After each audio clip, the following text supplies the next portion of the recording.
Alhamdulillah, alhamdulillahilladzi hadana li hadza wa ma kunna linahtadiya laula an hadanallah.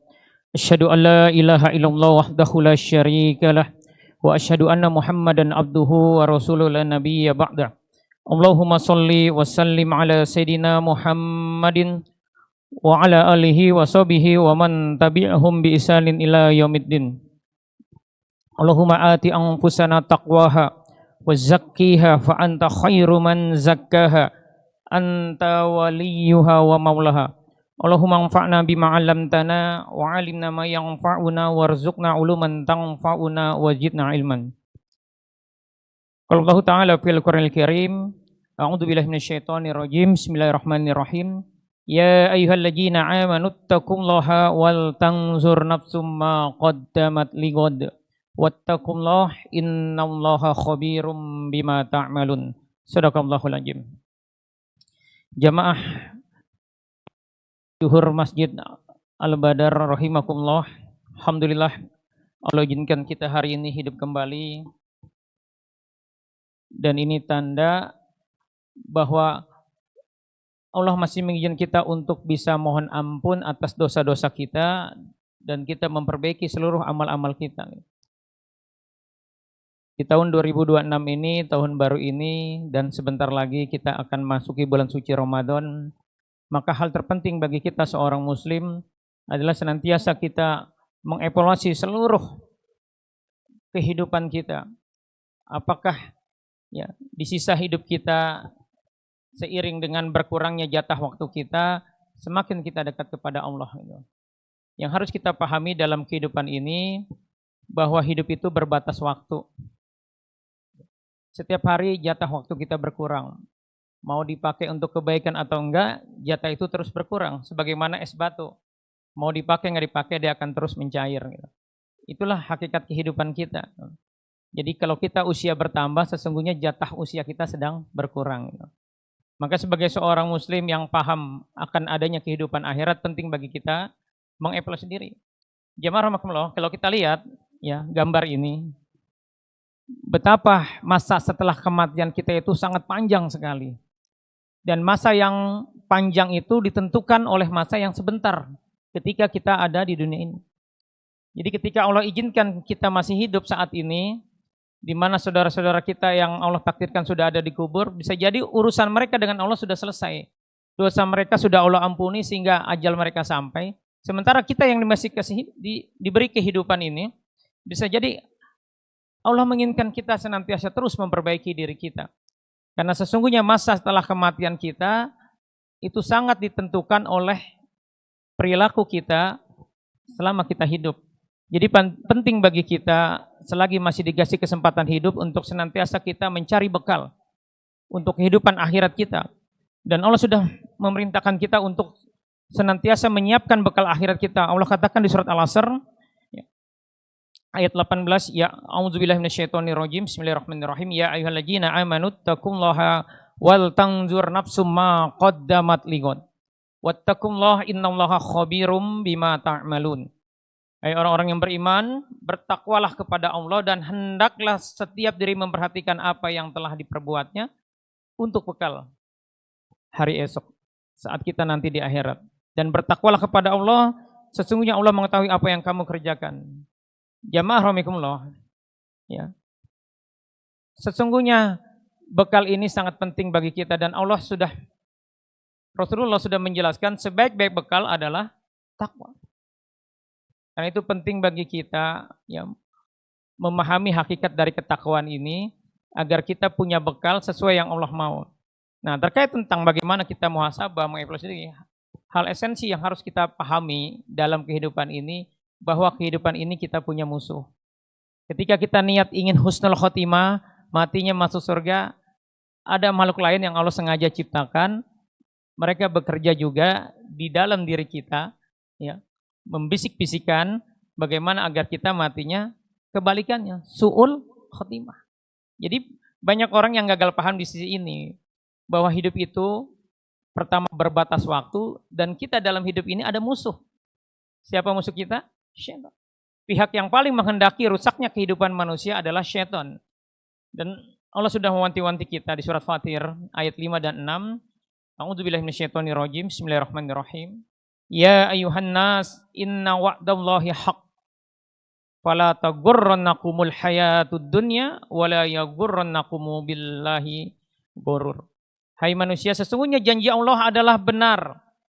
Jadi janji Allah itu pasti benar, maka sebagai orang beriman harusnya kita yakin. Karena itu Allah mewanti-wanti kita, jangan sekali-kali ya kehidupan dunia ini memperdaya kamu, dan janganlah setan yang pandai menipu memperdayakan kamu tentang Allah. Dibuat kita enggak sikoh lagi 100% kepada Allah. Dibuat kita ragu, khususnya saat kita datang ujian. Ya, seolah-olah ujian kita ini tidak akan berakhir. Ya. Seolah-olah ujian itu kebetulan. Dan juga sebaliknya, kita berpikir kesuksesan kita hari ini adalah kebetulan, tidak ada peran-peran Allah. Sehingga akhirnya kita ya menafikan peran-peran Allah dalam kehidupan kita. Lalu Allah lanjutkan, inna syaitana lakum adu fattahiduhu aduwa. Sesungguhnya setan itu adalah musuh bagimu, perlakukan dia sebagai musuh. Ini poin yang seringkali kita dilalaikan. Saya pernah jelaskan di sini perilaku amalan yang bisa mengundang setan betah di rumah kita. Yaitu ketika bapak ibu anaknya sudah kuliah, tetapi bonekanya dipajang di rumahnya.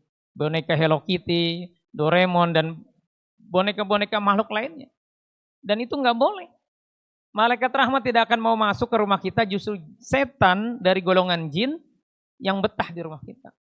Nah, kita gagal paham di sini. Ya, sebagian orang Islam menganggap bahwa iblis dan pasukannya itu tidur. Padahal mereka 24 jam dimonitoring pasukannya, dimutabaah, dievaluasi ngapain aja kerjanya.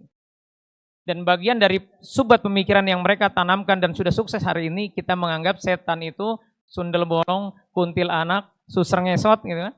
Ketika di dunia nyata nggak ada, kita merasa aman. Alhamdulillah nggak ada setan.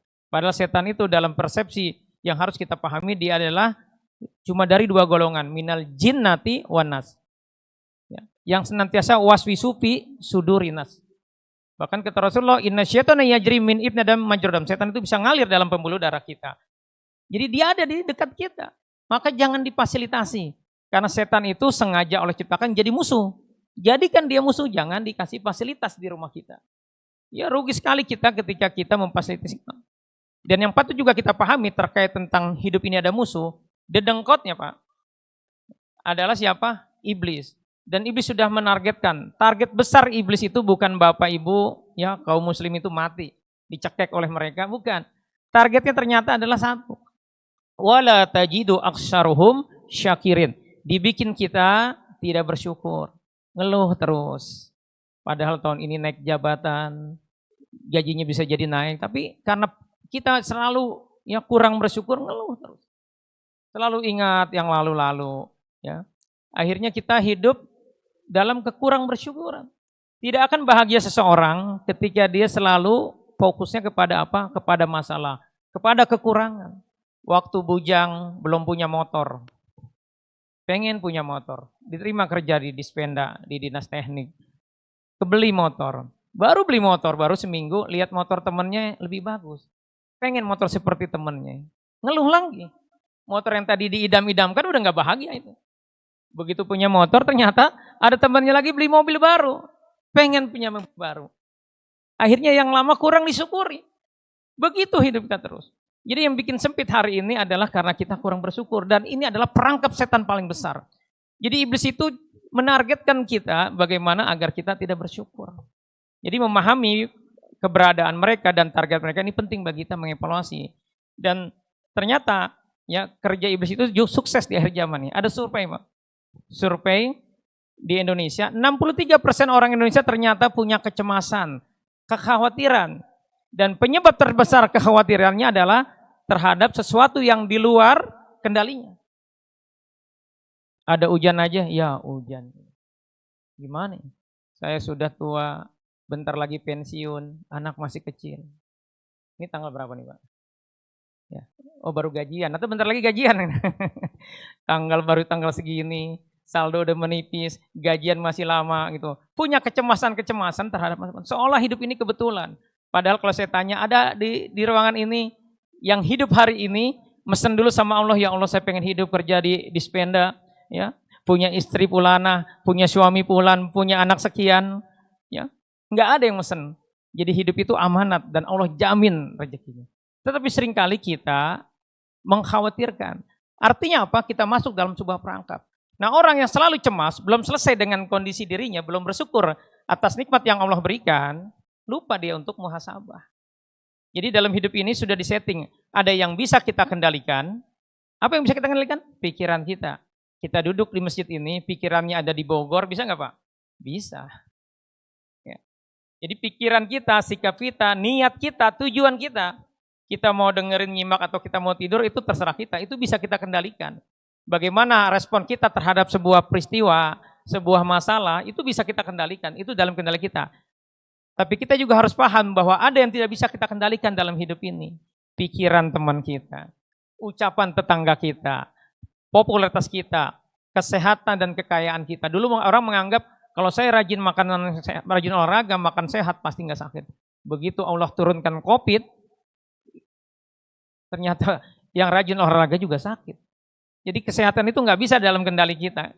Kita hanya bisa fokus sama yang bisa kita kendalikan, yaitu bagaimana menjaga kesehatan itu sendiri dengan berolahraga dan makan yang sehat. Tetapi kesehatan itu sendiri itu kendalinya ada di Allah. Terus kondisi kita sehat lahir, peristiwa alam, ya, hujan, bencana alam, itu semua dari kita.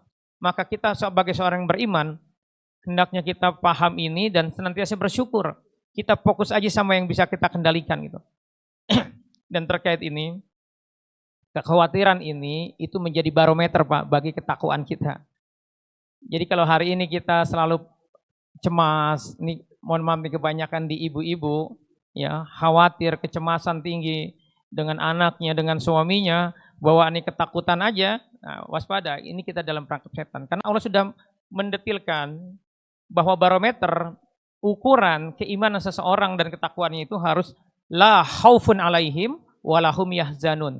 Tidak ada kekhawatiran dengan masa depannya, dia nggak cemas lagi, dia sudah tenang karena sudah yakin akan janji Allah, dan dia tidak sedih dengan masa lalunya, dengan takdir hidupnya. Sudah 5 tahun nggak naik jabatan, nggak sedih dia. Dia terus evaluasi diri. Ya. Jadi dua ini, siapa dia yang tidak lagi khawatir dengan masa depan dan tidak sedih dengan masa lalunya, dengan takdir hidupnya, nggak suka banding-bandingin dengan rekan kerjanya. Ya. Alladzina amanu wa kanu yattaqun. Mereka adalah orang-orang yang beriman, yakin dengan Allah dan janji Allah, dan mereka bertakwa. Jadi kalau kita hari ini ngaku orang bertakwa, levelnya harus sudah sampai nggak cemas lagi dengan masa depan gitu. Nah, terkait ketakwaan ini, dia ada di hati kita. Karena itu penting bagi kita Pak mengevaluasi jelang Ramadan ini kondisi hati kita. Inilah poin-poin yang akan kita menjadi bahasan kita hari ini. Ada 3 sikap hati orang bertakwa yang harus ada.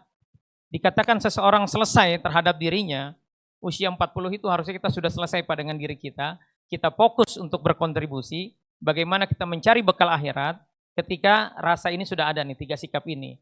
Ya. Yang pertama, kita sudah ridho dengan takdir hidup kita. Kita kalah keren karirnya dengan teman kita, enggak masalah. Karena setiap kenikmatan pasti ada ujiannya. Kita aja nggak tahu cicilan bulanan dia, sehingga seolah-olah tetangga kita, rekan kerja kita lebih keren. Kita mendowngrade diri kita, underestimasi dengan diri kita, akhirnya kita jadi lemah terus jiwanya. Jadi pastikan kita sudah ridho atas semua takdir, enggak ngeluh lagi. Ya. Jangan sampai kita adalah orang yang sudah enggak bahagia. Ya. Setiap hari Senin motonya I don't like Monday. Ya. Kalau Lebaran ketemu saudara-saudara, kayaknya saya mau pindah dari itu. Habis kenapa? Enggak bahagia saya kerja di situ. Gitu. Tapi Lebaran tahun depan masih kerja di situ gitu. Ini bahaya ini. Ya. Jadi pastikan kita sudah selesai, sudah ridho atas semua takdir. Yang kedua, kita syukur atas semua nikmat. Jadi Allah sudah setting nih Pak. Ini penting kita pahami. Kata Allah, la in syakartum la ajidanakum. Kalau kita bersyukur, ditambah nikmat. Jadi apapun hari ini Pak, yang terjadi sama diri kita, pastikan kita senantiasa bersyukur. Ini dibudayakan Pak, dibiasakan. Minimal kalaupun itu nggak sesuai, kita ucapkan alhamdulillah ala kulli hal. Kita tetap bersyukur. Nah kalau kita sudah seperti itu, insya Allah hati kita akan tenang. Bahkan Masya Allah ya, dalam prakteknya, ini saya punya jamaah karena ini sudah sudah program lama sejak 2015, itu testimoninya nikmatnya jadi bertambah. Gitu. Minimal ketenangan hatinya. Gitu. Ya. Jadi kalau hari ini diuji dengan atasan yang galak, ya anak buah susah diatur karena senior, ya udah kita nikmatin aja, kita syukuri. Ya. Atau punya istri cerewet Pak, di kantor diomelin bos, di rumah diomelin istri, udah kasihan bener kalau kayak gini. Ya, ya udah syukuri, alhamdulillah masih punya istri. Nanti insya Allah dirubah istri kita Pak. Dan orang-orang Pak, suami yang dia bersabar dengan istrinya, itu Allah akan beri dia keberkahan, karirnya akan bagus, doanya mustajab Pak. Sebagaimana Allah ceritakan, ada kisah, ya ini terkait tentang Subat dan Zaigun ini. Ini ada ibu-ibunya kan ya, ibu-ibu nih. Jadi dulu di zaman Rasulullah ada namanya Abu Muslim Al-Hulaimi. Ya, ini saya mau jelaskan tentang adanya Zaigun. Kita punya kecenderungan seringkali sudah bager-bager gitu, taat sama Allah. Sudah mau aktif di DKM masjid, ya kerjanya rajin. Gara-gara ada omongan seseorang berubah hati kita, jadi cenderung lagi kepada keburukan. Nah Abu Muslim ini punya istri cerewet Pak. Tetapi istrinya ini akhirnya dia berubah. Berubah kenapa? Karena ternyata Abu Muslim ini bersabar dengan istrinya. Pernah Abu Muslim ketika pulang dari Madinah, mau habis dari Madinah, dia tinggal di Yaman, baru pulang, belum disiapin apa-apa, sudah diomelin istrinya suruh beli bahan makanan, padahal uangnya sudah habis. Dia berusaha cari, pergi ke pasar, nyari orang yang mau menyuruh dia untuk bisa bekerja sehingga punya uang hari itu untuk beli bahan baku makanan, nggak ketemu. Sampai sore akhirnya dia ambil pasir Pak, ditaruh di kantong, taruh di meja rumahnya, dia pergi lagi. Tapi dia berdoa, semoga pasir ini bisa menjadi tepung buat masak istriku. Dia pergi lagi, malamnya, sampai malam gak ada yang mau mempekerjakan dia. Dia pulang ternyata kaget di rumahnya banyak makanan. Dia tanya sama istri, dari mana ini? Loh, ini kan dari tepung yang kamu taruh tadi sore. Jadi doanya dikabulin sama Allah. Sampai levelnya, ya dia ketika Rasulullah meninggalkan banyak nabi palsu. Nah di wilayah Yaman itu ada nabi palsu yang dia tidak mau ikut. Dan Nabi Muslim ini karena membangkang, dihukum dibakar sebagaimana Nabi Ibrahim dibakar. Dia berdoa Pak, seperti doanya Nabi Ibrahim, Kuliya naru kuni bardan wassalaman ala Ibrahim. Maka apinya jadi dingin, geger Pak. Termasuk istrinya akhirnya berubah, yang tadinya cerewet, ya galak, berubah jadi nurun. Dan Abu Muslim itu harusnya pindah, ya pindah dan jadi penasehat presiden, penasehat khalifah. Ya. Anaknya Umayyah, saya lupa namanya. Ya. Nah, seorang penasihat presiden kan harusnya hidupnya pejabat ya Pak ya, hidupnya kaya, tapi ternyata hidupnya milih sederhana Abu Muslim. Istrinya karena sudah berubah, setiap malam tidak akan tidur kecuali dia akan menyiapkan makanan dan minuman kesukaan Abu Muslim. Abu Muslim pulang makan bersama baru tidur bareng. Hingga suatu saat teman kecilnya datang ke rumahnya. Temannya bilang begini nih Bu, nih evaluasi ya. Yang pertama tadi bakal bapak-bapak Pak, kalau bapak bersabar dengan istri, maka bapak akan banyak keberkahan. Nah ini sekarang bakal ibu-ibu. Temennya datang, temennya bilang begini, ngelihat ini istri pejabat kok rumahnya sederhana. Kamu kok istri pejabat, kehidupannya seperti ini. Kalimat itu masuk ke hatinya. Malam itu guncang, keruh hatinya. Dia nggak nyiapin makanan dan minuman untuk suaminya. Langsung tidur. Tapi karena gelisah, kakinya masih goyang-goyang dan Abu Muslim kaget begitu pulang, nggak ada makanan, nggak ada minuman. Dia lihat istrinya sudah tidur, tapi dia tahu nih tidurnya palsu. Dan dia tahu tadi siang ada teman istrinya datang.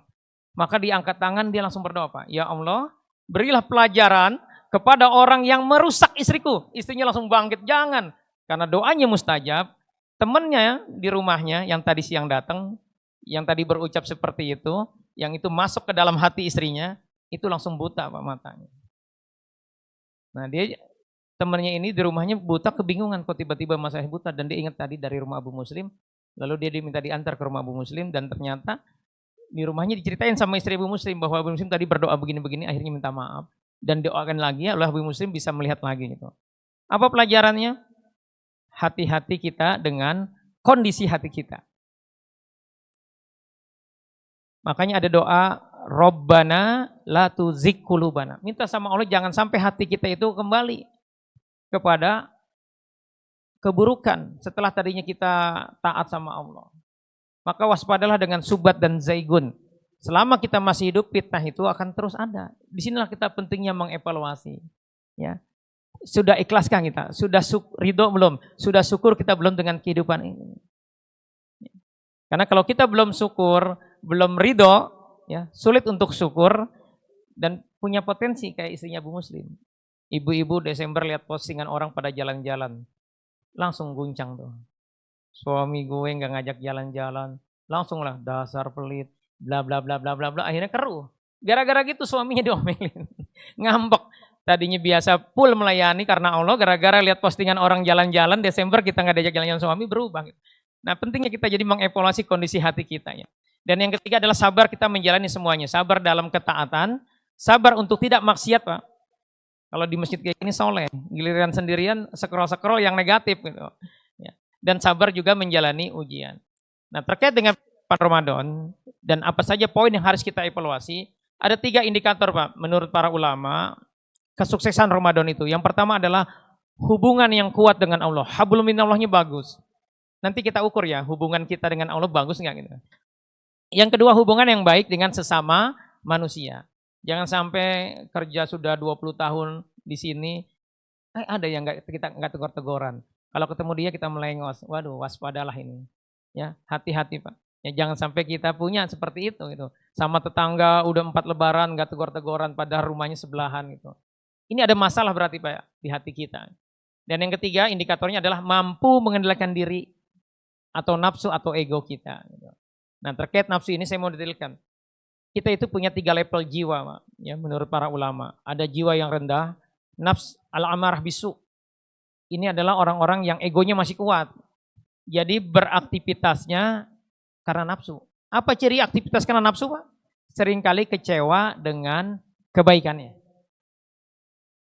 Jadi kayak kasus istrinya Abu Muslim itu, kenapa dia bisa berubah begitu? Karena bisa jadi ya semata-mata niatnya belum murni. Kalau murni karena Allah, mau apapun yang terjadi kita tetap bersabar. Jangan sampai kita sering keluar grup gara-gara kecewa dengan grup itu, ide kita nggak diterima, nggak mau lagi aktif di DKM, di komplek kita nggak mau aktif lagi gara-gara ide kita nggak diterima. Itu namanya kecewa dengan kebaikan. Nah evaluasi jangan-jangan penggeraknya adalah nafsu kita. Yang kedua adalah jiwa yang sadar. Jiwa nafsu ala lawamah. Lawamah ini artinya menyesal. Nah ini model-model orang-orang kayak kita Pak, sering ikut kajian gitu. Ya kita mulai menyadari egonya, tapi belum bisa lepas sepenuhnya. Ya sering konflik antara nurani dan ego. Gimana ya? Kalau saya nggak dikit-dikit teriki, cicilan banyak. Ya. Kita udah tahu nih nggak boleh nih kita nih, ya manipulasi data gini. Ya. Tapi kita mikir cicilan masih banyak, perang deh tuh antara nurani dan ego kita. Nah kalau kita sering kali menang, sering kali kalah, berarti kita masih lawamah. Yang seharusnya kita miliki adalah jiwa yang tenang, jiwa yang dewasa. Nafsul mutmainah. Hati yang sudah tunduk kepada Allah, yakin dengan janji Allah, semua aktivitasnya karena Allah. Nah bagaimana Pak kita agar terus terhubung hati ini Pak? Ya, setan tidak bisa masuk, memberikan waswisupi sudurian adalah 2 hal. Pertama kita senantiasa jikir dan perbanyak Pak kalau Bapak merasa sempit, apalagi menjelang Ramadan ya. Dosalah yang menghalangi kebaikan-kebaikan kita Pak. Maka perbanyaklah istighfar. Astagfirullahaladzim. Di setiap kondisi. Ya. Dan yang kedua adalah memaknai semua aktivitas kita, peristiwa yang kita alami, kaitkan selalu karena Allah. Bapak berangkat kerja baca doa bismillah tawakkaltu 'alallah la haula wala quwwata. Saya sebenarnya males mau berangkat kerja, tapi karena ini perintah Allah mencari nafkah, membawa harta yang halal buat makan istri dan anak-anak saya tetap semangat berangkat. Jadi niatnya bukan sekedar hanya nyari uang. Maka kalau aktivitas kita dari pagi hingga sore hingga tidur lagi semuanya sudah membersamai Allah, semuanya niatnya karena Allah, termasuk duduk di sini nih, niatnya karena Allah bukan karena nafsu, maka nggak ada capeknya insya Allah. Jiwa kita akan tenang dan terus akan terkoneksi dengan Allah. Ya, jadi apa yang harus kita muhasabahi? Apa sih muhasabah itu? Muhasabah adalah menghisab diri sebelum dihisab. Kata Umar, ya, Umar bin Khattab radhiyallahu anhu, hasibu anfusakum qabla an tuhasabu. Hisablah dirimu sebelum kamu dihisab. Jadi kita hari ini akan muhasabah, ada 8 poin yang akan kita muhasabah dan kita refleksi diri, melihat di dalam diri kita. Sudahkah kita ya melakukan itu? Jadi jangan lihat istri kita, jangan lihat suami kita, Bu. Jangan lihat tetangga kita, lihat diri kita ya. Jangan lihat bawahan kita, atasan kita. Apa saja yang harus dievaluasi? Yang pertama, hubungan kita dengan Allah. Tadi indikatornya hubungannya harus kuat. Hubungan kuat dengan Allah ada di 4 kondisi, Pak, di 4 tempat. Pertama, sholat kita. Apakah sholat kita khusyuk? Dijaga waktunya? Atau kita seringkali mencari barang hilang, ketemunya kalau lagi sholat. Gitu. Artinya pikiran kita kemana-mana, nggak khusyuk. Gitu. Ingat apapun ketika sholat. Nah ini waspada. Gitu. Apakah sholat kita hanya menggugurkan kewajiban atau sudah menghadirkan hati kita, kita sadar nih. Kan kata para ulama, as-sholatu midrolul mu'min. Sholat itu mi'rodnya. Jadi kita langsung Pak berhubungan sama Allah saat sholat itu. Apakah kita sudah memahami itu? Dan dari 100% arti makna bacaan sholat, dari takbir hingga salam, sudah berapa persen yang kita paham? Karena ternyata pemahaman kita terhadap apa yang kita ucapkan itu mempengaruhi kekhusyuan. Dan sholat itu pastikan di 2 tumakninah Pak, artinya tenang. Tenang dalam bacaan, tenang dalam gerakan. Jadi pelan-pelan. Nah ini pulang dari sini evaluasi Pak istrinya, jangan-jangan sholatnya buru-buru, rukunya buru-buru, sujudnya buru-buru. Ya, termasuk anak-anak gadis kita, anak-anak perjaka kita, jangan sampai mereka nggak khusyuk sholatnya. Karena sholat ini yang pertama kali nanti akan bisa. Dan ini indikator pertama hubungan kita dengan Allah. Yang kedua adalah seberapa dekat kita dengan Al-Quran. Pastikan pas sibuk apapun, setiap hari pastikan interaksi. Walaupun hanya 10 menit.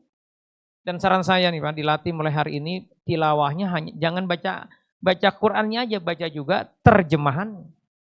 Karena nanti kalau kita hanya baca Qurannya aja, kita dapat pahala, keberkahan, tetapi untuk bisa memiliki makna yang mendalam, itu akan sulit. Kalau kita doa, itu kita bicara sama Allah. Kalau baca Quran itu Pak, Allah bicara sama kita. Karena itu kita harus paham maksudnya. Maka biasakan mulai hari ini kalau baca Quran, apalagi kita newbie Pak pemula, baca juga artinya. Nanti ada rasa beda Pak. Kalau kita baca Quran, baca artinya bisa nangis, bisa istighfar, bisa senyum-senyum gitu. Itu yang kedua. Yang ketiga, indikatornya hubungan kuat dengan Allah adalah senantiasa doa. Jadi doa setiap pagi, agar usaha kita, aktivitas kita semuanya berkah, apapun hasilnya, pastikan di pagi hari pada subuh, ya Allah hari ini saya mau berangkat kerja, tolong permudah urusan kerja saya. Hari ini mau hadir kajian, hari ini mau kondangan, hari ini mau ke rumah orang tua, hari ini mau silaturahim, ya, atau mau prospek orang. Kita doain semuanya aktivitas itu. Nanti apapun hasilnya, insya Allah berkah. Kenapa bisa berkah? Karena sudah berdoa. Karena kalau sudah berdoa, Allah sudah kita libatkan.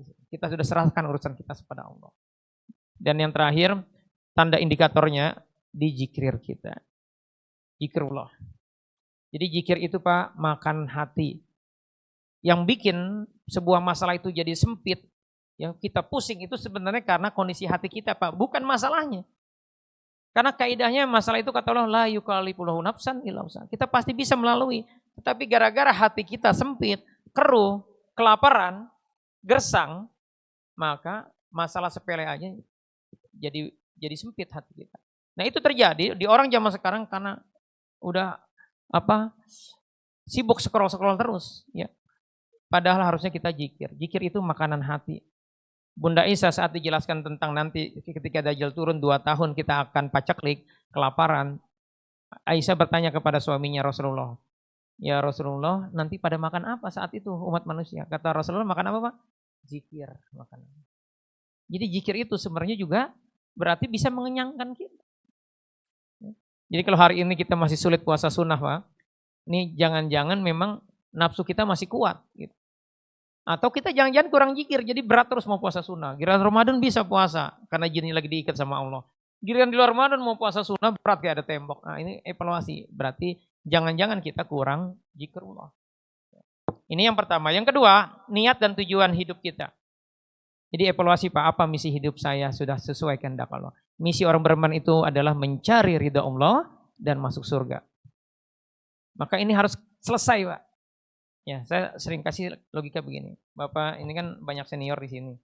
Kalau dikasih waktu 20 tahun, disuruh bisnis, dikasih modal, berapapun modalnya akan dimodalin, tetapi dalam 20 tahun itu profitnya harus bisa punya jutaan hektar, punya istana dari emas, dan istrinya jangan 2 Pak, 72.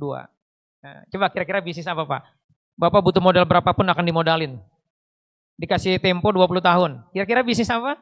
Yang profitnya bisa beli jutaan hektar tanah, bisa punya istana Istiqlal itu dari emas, ya, istrinya 72. Ada Pak, 20 tahun dikasih waktu lama loh Pak. Kayaknya nggak ada Pak ya.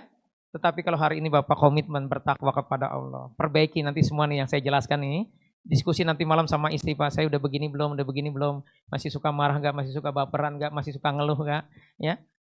20 tahun lagi Bapak mati, dapat semua itu Pak, istana mewah, minimal Bapak surga Aden dapat. Jadi selesaikan visi misi kita Pak, bahwa kita berharap ya punya istana mewah. Ya, ibu-ibu nggak pusing lagi Bu, tiap hari datang paket, nggak pusing suaminya gitu. Ya. Terus yang berikutnya apa saya bekerja, berjuang, lelah nih, mau aktif di DKM, mau bekerja itu sudah niatnya karena Allah dalam rangka mencari nafkah atau sekedar kita ingin gaya-gaya Pak supaya dia dicakagumin, karirnya melesat gitu. Dan dievaluasi. Apa yang saya cari sebenarnya dalam hidup ini? Ridho Allah atau pengakuan manusia? Ini Pak, pentingnya kita mengevaluasi niat, karena nanti kata Rasulullah ada 3 orang yang modelnya kayak bapak-bapak, ibu-ibu, sering ikut kajian, sholatnya berjamaah, kalau dikasih proposal infaknya paling besar, tetapi nanti di akhirat kata Rasulullah pertama kali dia diseret. Sudah tahu ya? Dosanya kenapa? Dosa ria. Dia bilang karena Allah padahal di hatinya ingin dicak kagum teman kerjanya, ingin dicak kagum tetangganya. Itu kan ria. Itu dosa johir apa batin Pak? Batin. Pertanyaannya Pak, kalau dia waktu masih hidup, habis ikut kajian muhasabah begini, dia evaluasi diri, lalu sholat tobat, dia minta ampun, ya Allah, saya selama ini suka ria, seneng kalau dikagumin orang, pengen berharap dikagumin, ya kerja ya banyakkan riaknya, saya ngaku salah ya Allah, saya mohon ampun. Diampuni nggak kira-kira Pak? Insya Allah diampuni. Pertanyaan kedua, kenapa tidak dilakukan Pak saat dia masih hidup gitu? Kenapa kira-kira Pak? Padahal ini orang soleh Pak. Kenapa tidak dilakukan Pak? Kalau dilakukan kan paling diampunin. Karena dia ada rasa ujub. Fokusnya sama kebanggaannya aja terhadap diri. Ini gue nih udah soleh. Gue senior. Ya, nggak mungkin ada salahnya. Ya. Nanti kita pelajari Pak sisi akhlak kita ya. Jangan-jangan kita punya perilaku gitu. Karena perilaku nanti yang saya sebutkan itu tanda-tanda kita ada ujub. Ada rasa bangga diri. Ujub itu nggak disebutin Pak. Ya, muntang-muntang kita paling ganteng, kayaknya di kantor ini saya paling ganteng gitu. Nggak disebutin dalam hati aja, itu jatuh ujub. Kalau disebutin namanya takabur. Ya, sebagaimana iblis bilang ana khairu minhu. Aku lebih baik daripada Adam. Nah, selanjutnya, apakah saya masih berharap balasan kebaikan dari manusia? Apakah aktivitas harian saya mendekatkan atau menjauhkan dari akhirat? Waspada nafsu tersembunyi. Jangan-jangan yang gerakin kita semangat bekerja, semangat ibadah itu bukan karena Allah. Yang ketiga yang dievaluasi adalah kondisi hati.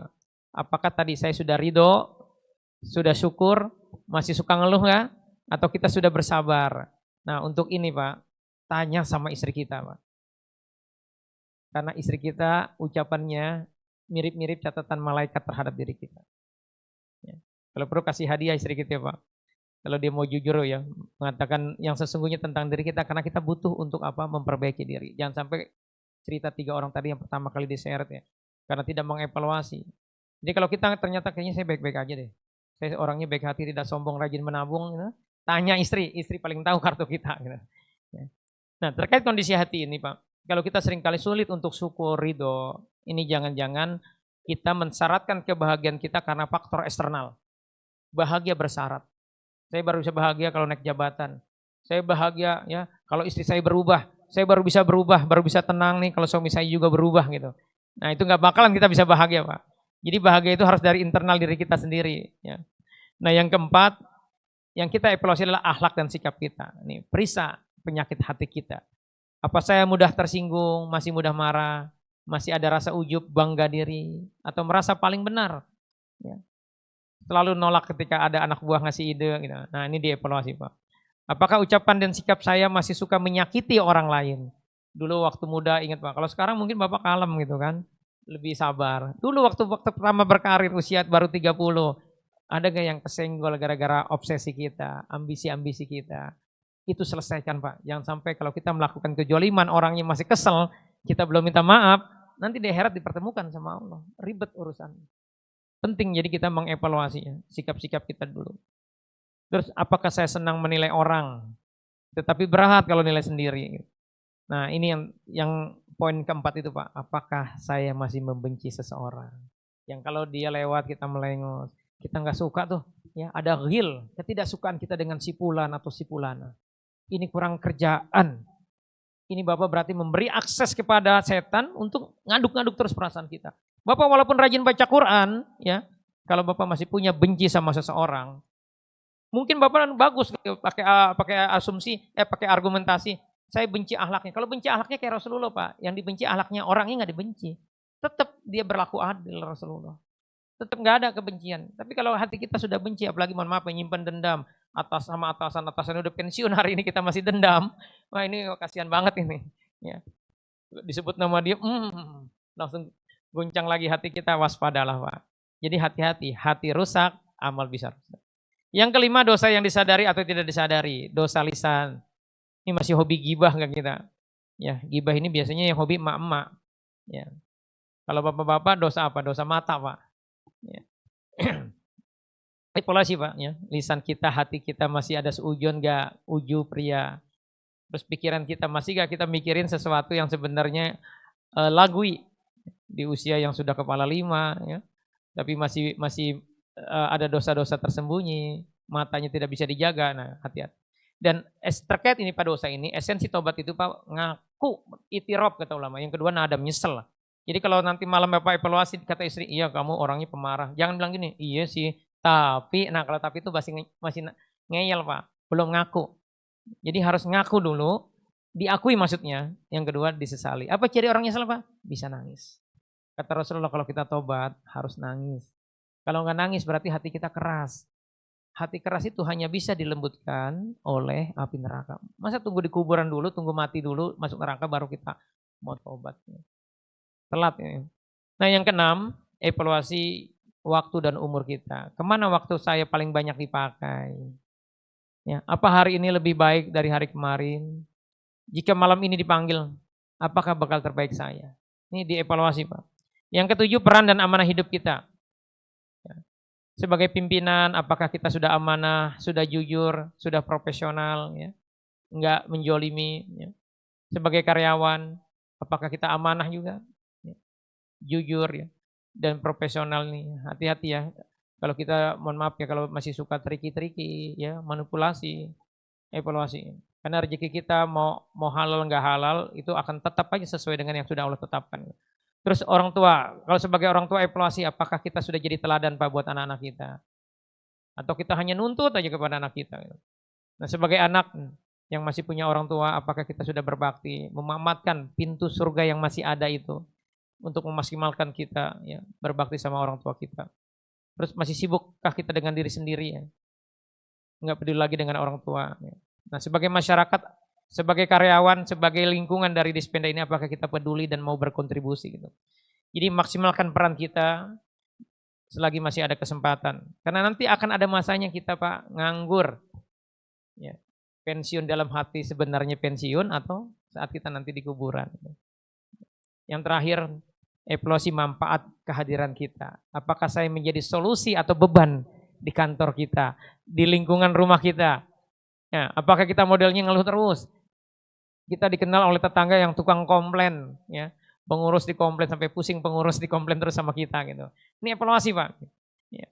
Apakah kehadiran saya menenangkan atau menyakiti? Evaluasi lisan kita, masih gak suka nyakitin orang, bawaannya ngegas aja gitu. Sudahkah hidup saya bermanfaat untuk umat dan masyarakat? Rasulullah bilang, khairun nas anfa'ahum linnas. Sebaik-baiknya manusia adalah yang paling bermanfaat buat orang lain. Keberadaannya itu memberikan kebermanfaatan. Dan gini Pak, saya seringkali ditanya, Ustaz gimana ya, saya sudah baik sama dia, tapi dia nusuk saya dari belakang. Pertanyaan itu menandakan kita sebenarnya kecewa. Kalau kita masih kecewa dengan kebaikan kita Pak, evaluasi. Jangan-jangan penggeraknya adalah nafsu. Berbuat baik, berharap cepat naik karir. Berbuat baik sama tetangga, berharap dia juga baik sama kita. Hati-hati Pak, itu akan sering kita kecewa. Kalau sudah seperti itu, evaluasi, jangan-jangan ada rasa ria kita. Nah, bagaimana kita menemukan peran Pak? Ada satu doa nih, karena setiap kita itu dengan potensi masing-masing. Ini ajarin pada doa ini ke anak-anak kita. Jadi kita nggak perlu tes bakat. Ya, ulama-ulama dulu cukup berdoa yang diajarkan Allah. Kalau sudah usia 40 tahun, kita itu pasti akan menemukan passionnya. Tapi supaya kita maksimal, anak-anak kita maksimal selagi muda, maka apalkan doa ini. Doanya apa? Robi auzidni an askuroni matakallati an amta alaya wa ala walidayya wa an amalan solehan tardoh. Ya Tuhanku, tunjukilah aku untuk bersyukur. Mensyukuri nikmat Engkau yang telah Engkau berikan kepadaku. Ya. Jadi bagaimana kita bersyukur, karena syukur ini hal yang akan diganggu terus oleh setan. Dan supaya aku wa an amalan solehan tardoh, dapat berbuat amal sesuai yang Engkau ridhoi. Sesuai tujuan Allah menciptakan kita.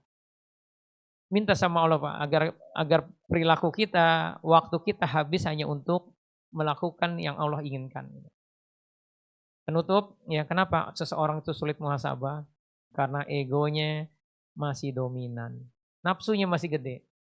Di usia 50 bentar lagi pensiun, mikirinnya gimana punya 100 kontrakan. Kenapa nggak dari usia 30 kita mikirnya? Kalau sudah kepala 5, ya itu mikirnya gimana kita bisa punya kuburannya lapang, punya istana mewah.